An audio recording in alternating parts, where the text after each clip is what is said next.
Wow, এবার viral হলো শাকিব খানের once upon A time in ঢাকার শাকিব খানের চরিত্র কালা জাহাঙ্গীরের একটি লুক। আজ ৩রা জুলাই মেগাস্টার শাকিব খান চুক্তিবদ্ধ হলেন once upon A time in ঢাকার সিনেমার চুক্তিপত্রে। আর সেই সাথে শাকিব খানের চরিত্রটিও ফাঁস হয়ে গেছে, যেখানে তার নাম থাকবে কালা জাহাঙ্গীর। তবে অনেকেই ভাবছে শাকিব খানকে চরিত্রের প্রয়োজনে কালো দেখানো হবে, তাই অনেকে এটা মানতেই পারছে না যে মেগাস্টার শাকিব খান কালো লুকে অভিনয় করবে।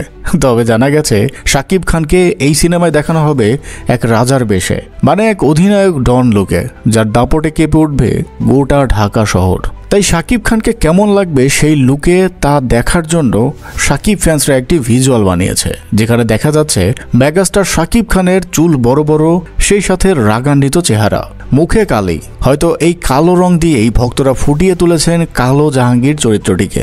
আগামী ঈদ উল ফিতরে আসছে এই সিনেমাটি, সকলে তো দারুণ এক্সাইটেড। তো দর্শক, আপনাদের কাছে কেমন লেগেছে এই কালো জাহাঙ্গীর লুকটি কমেন্টে জানাতে ভুলবেন না যেন।